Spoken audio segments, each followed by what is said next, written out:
തൈക്കണ്ടിയിലെ തിരുട്ട് കുടുംബത്തെക്കുറിച്ചുള്ള വാർത്തകൾ ഓരോ നിമിഷവും പുറത്തു വരുന്നത് അവിശ്വസനീയമായ തലത്തിലേക്കാണ്.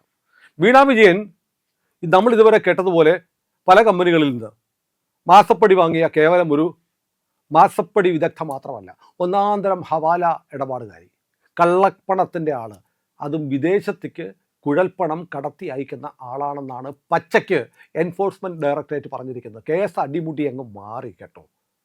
കേരളം കണ്ട തിരുട്ടു ഫാമിലിയാണ് പിണറായി വിജയൻ, പിണറായി വിജയന്റെ മകൾ വീണ തൈക്കണ്ടി, മരുമകൻ റിയാസ്, പിന്നെ റിയാസിന്റെ കൂട്ടുകാരൻ, എല്ലാം കൂടെ ചേർന്ന് അവിയൽ കുഴയുന്നത് പോലെ അങ്ങ് കുഴയുമ്പോൾ നമ്മൾ അറിയുന്നത് കേരളത്തെ ഞെട്ടിക്കുന്ന ചില ഇടപാടുകളാണ്. ഇപ്പോൾ അന്വേഷണം ദുബായിലേക്ക് നീളാൻ പോവുകയാണ്. ദുബായിൽ ഇഡിക്ക് എന്ത് ചെയ്യാൻ പറ്റുമെന്നുള്ളൊരു ചോദ്യം സ്വാഭാവികമാണ്.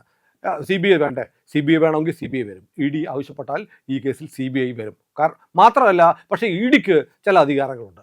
ഇന്ത്യയും UAEയും തമ്മിലുള്ള ഇടപാടുകളുടെ ഭാഗമായി നേരത്തെ ബുർജ് ഖലീഫയിലുള്ള ഒരു ഫ്ലാറ്റ് ED ജപ്തി ചെയ്തിട്ടുണ്ട്. ഞാൻ ഏതാനും മാസങ്ങൾക്ക് മുമ്പ് അതിൻ്റെ വാർത്ത പ്രിയപ്പെട്ട പ്രേക്ഷകരെ നിങ്ങളെ അറിയിച്ചിരുന്നു. അപ്പോൾ ഇഡിക്ക് അങ്ങ് ദുബായിലും പിടിയുണ്ട്. എന്താ സംഭവം? വീണ തൈക്കണ്ടി സ്വന്തം പേരിൽ എക്സാലോജിക് എന്ന് പറയുന്നൊരു കമ്പനി ഉണ്ടായി. ഒരാൾ മാത്രമുള്ള കമ്പനി. വീണ തന്നെ ഒരു കമ്പനിയായിരുന്നു, അതായത് എക്സാലോജിക്, കാശടിച്ച് മാറ്റാൻ വേണ്ടിയുള്ള കമ്പനി. പലരിൽ നിന്ന് ഇങ്ങനെ കാശ് വാങ്ങി വീണ ഇങ്ങനെ തൈക്കണ്ടി ഇങ്ങനെ പുട്ടടിച്ചുകൊണ്ടിരുന്നു. ഇപ്പോൾ എന്ത് പറ്റി? പുതിയ കമ്പനികളുടെ പേര് വിടുന്നു. ലേക്കർ ഇന്ത്യ എന്ന് പറയുന്ന കമ്പനി തേടി മാധ്യമപ്രവർത്തകരൊക്കെ പോയപ്പോൾ ഒരു ഷട്ടറിട്ട മുറി മാത്രമുണ്ട്. 3000 രൂപ വാടകയ്ക്ക് എടുത്തു, പിന്നെ 3500 രൂപയാക്കി. ഒരു അഡ്രസ്സ് മാത്രമുണ്ട്, പക്ഷെ കൃത്യമായി ആരും ഓഫീസിൽ വരാറില്ല. ഓഫീസിൽ ഒരാൾ പോലും വന്നിട്ടില്ല. വീണ തൈക്കണ്ടി അങ്ങോട്ട് ആ ബിൽഡിങ്ങിൽ കാല് കുത്തിയിട്ട് പോലുമില്ല. പക്ഷെ ഒരു ഓഫീസ് വേണമായിരുന്നു. കമ്പനിയുടെ പേരിലുള്ള എല്ലാ ഇടപാടുകളും, ഇൻകം ടാക്സിൻ്റെ ഡീറ്റെയിൽസ്, മറ്റ് കമ്പനി രജിസ്ട്രേഷൻ്റെ കാര്യങ്ങൾ, ഇതൊക്കെ കൃത്യമായിട്ട് ഫയൽ ചെയ്യുന്നുണ്ടായിരുന്നു. അപ്പോൾ പ്രവർത്തിക്കാതെ കമ്പനിയുടെ ഒഫീഷ്യൽ രേഖകളൊക്കെ കൃത്യമായി സമർപ്പിച്ചുകൊണ്ടത് കമ്പനി തുറക്കത്തില്ല. പക്ഷേ കമ്പനിയുടെ പേരിലുള്ള കടലാസ് വർക്കുകളൊക്കെ നടത്തുന്നുണ്ട്. ഇത്തരം കമ്പനികൾക്കാണ് ഷെൽ കമ്പനികൾ എന്ന് പറയുന്നത്. ഷെൽ കമ്പനികൾ ഉണ്ടാക്കി വെക്കും, എന്നിട്ട് ആ കമ്പനിയുടെ അക്കൗണ്ട് വഴി കോടിക്കണക്കിന് രൂപയുടെ ഇടപാടുകൾ നടത്തും.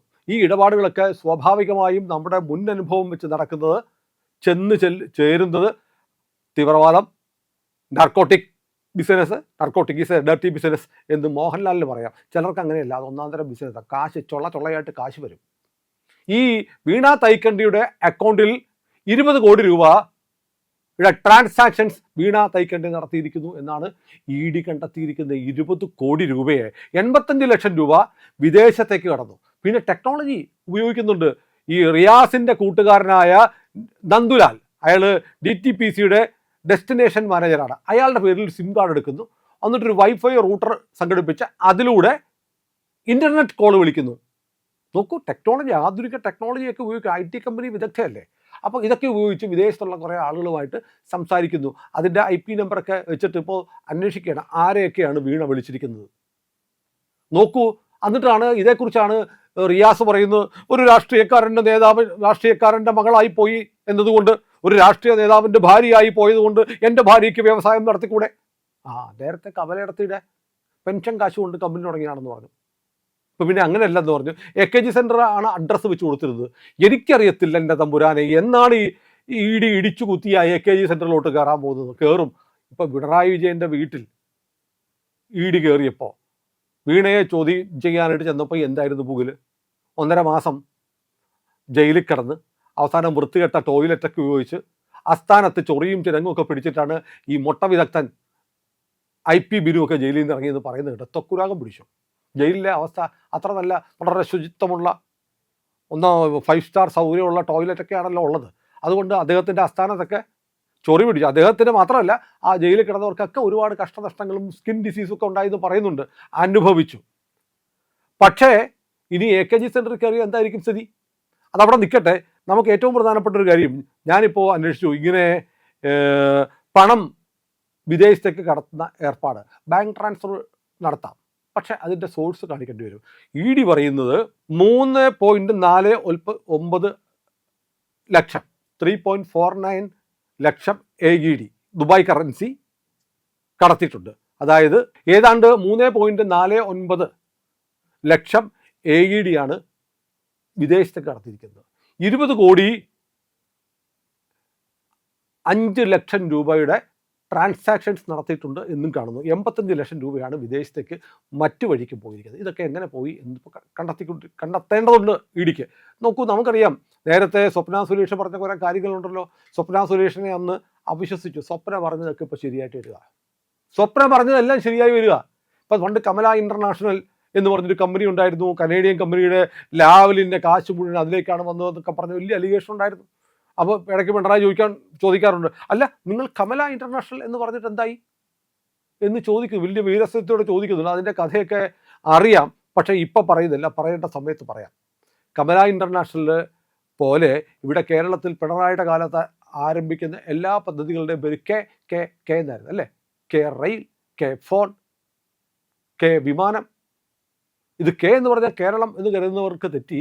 അത് കമല എന്നാണ് എന്ന് പറയുന്ന ചില രസികന്മാരുമുണ്ട്. എന്തായാലും വേറെ കാര്യം ഉറപ്പാണ്, എന്തു സാധനവും തൻ്റെ കുടുംബത്തിന്, തൻ്റെ മക്കൾക്ക്, തൻ്റെ അനന്തരാവകാശികൾക്ക് ഗുണമുണ്ടാക്കുന്ന തരത്തിൽ ചെയ്യുന്ന, മക്കളെ അങ്ങേയറ്റം സ്നേഹിക്കുന്ന ഒരു പിതാവിൻ്റെ മനസ്സ് നിങ്ങൾ കാണാതിരിക്കരുത്.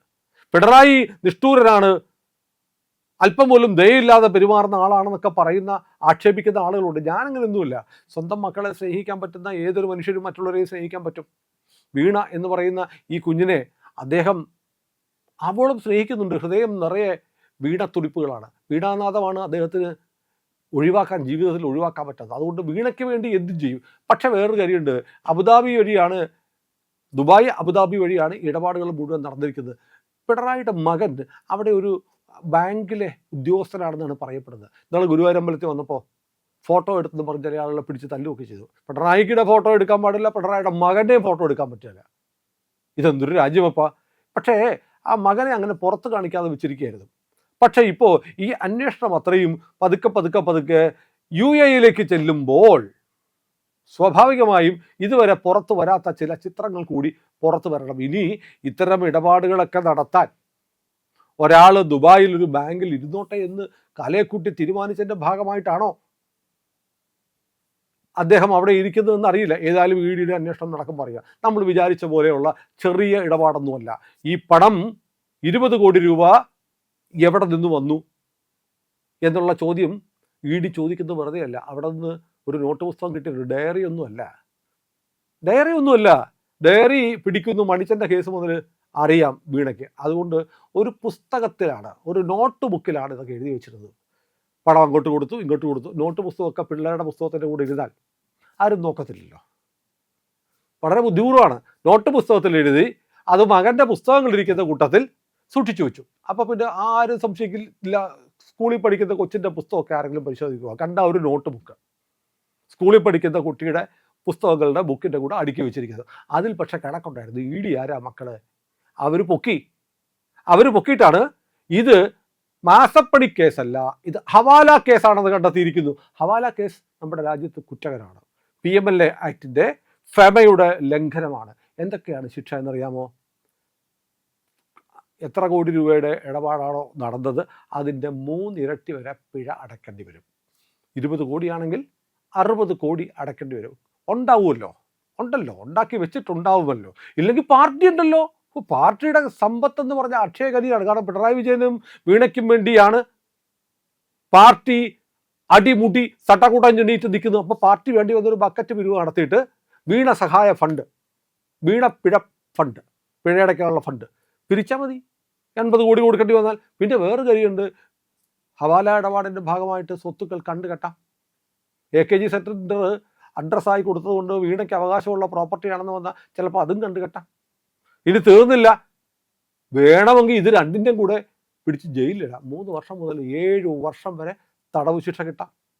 ഇത് കൂടാതെ മറ്റൊന്നും കൂടിയുണ്ട്, അത് PMLA ആക്ട്. ഇനി IT ആക്ട് ഉണ്ട്. ഇൻകം ടാക്സ് ആക്ട് അനുസരിച്ച് വെട്ടിപ്പ് നടന്നു എന്ന് വ്യക്തമായി കഴിഞ്ഞു. 45 ലക്ഷം രൂപ പോയി, പിന്നെ 20 കോടി രൂപയുടെ ഇടപാട് വേറെയുണ്ട്. അപ്പോൾ മൊത്തത്തിൽ ഒരു 21 കോടി രൂപയുടെ ഇടപാടുകളുണ്ട്. അതിന് വേണമെങ്കിൽ ഇൻകം ടാക്സിന് ശിക്ഷിക്കാനൊന്നും പറ്റില്ല കേട്ടോ. അവർക്ക് ആകെ ചെയ്യാൻ പറ്റുന്ന പിഴയടപ്പിക്കാം. 60% മുതൽ 137.5 137.5% വരെ പിഴയടപ്പിക്കാം. അപ്പോൾ വീണയുടെ കാര്യത്തിൽ ഏതാണ്ട് തീരുമാനമായി കഴിഞ്ഞു. വീണയുടെ കൂടെ റിയാസ് പെടുമോ, റിയാസിൻ്റെ കൂട്ടുകാർ പെടുമോ, എന്നതാണ് ഇനി അറിയാനുള്ളത്. റിയാസ് ഇപ്പോൾ കോഴിക്കോട് CPM ജില്ലാ സെക്രട്ടേറിയറ്റ് അംഗത്തിനെ ഇടപാടുകാരനാക്കി. പിന്നെ DTPCയിലെ ഡെസ്റ്റിനേഷൻ മാനേജരെ അദ്ദേഹം റിയാസ് മേടിച്ചു കൊടുത്ത ജോലിയായിരിക്കും, ഒരു കക്ഷിയാക്കി. ഇനി ആരൊക്കെ പെടും? എൻ്റെ ദൈവമേ, ഈ തിരുട്ട് കുടുംബത്തെ ഇനി നമുക്ക് കാണാൻ സെൻട്രൽ ജയിലിൽ പോകേണ്ടി വരുമോ എന്ന സംശയമാണ് എനിക്കുള്ളത്. ഇനി എന്തൊക്കെ പുറത്ത് വരാനിരിക്കുന്നു? ED ഇന്നലെ ചെയ്ത കാര്യം അറിയാവോ? ചങ്ക് പൊട്ടി ചാവും കേട്ടോ. നെടുനീളൻ ഒരു പത്രക്കുറിപ്പിറക്കി. ഈ കഥ മുഴുവൻ പറഞ്ഞുകൊണ്ട് ED പത്രക്കുറിപ്പിറക്കി. നാട്ടുകാരുടെ മുഴുവൻ കയ്യിലുണ്ട്. നിങ്ങൾ കണ്ടിട്ടില്ലെങ്കിൽ ഇതാ കണ്ടോ. ED ഇന്നലെ ഈ പിണറായി തൈക്കണ്ടിയിലെ തിരുട്ട് കുടുംബത്തിൻ്റെ കഥകൾ പറഞ്ഞുകൊണ്ടിറക്കിയ പത്രക്കുറിപ്പ് നിങ്ങളുടെ വായനയ്ക്കായി, നിങ്ങൾ കണ്ടിട്ടില്ലെങ്കിൽ ഞാൻ ചാനലിൽ അപ്ലോഡ് ചെയ്യുന്നുണ്ട്, കണ്ടു നോക്കുക.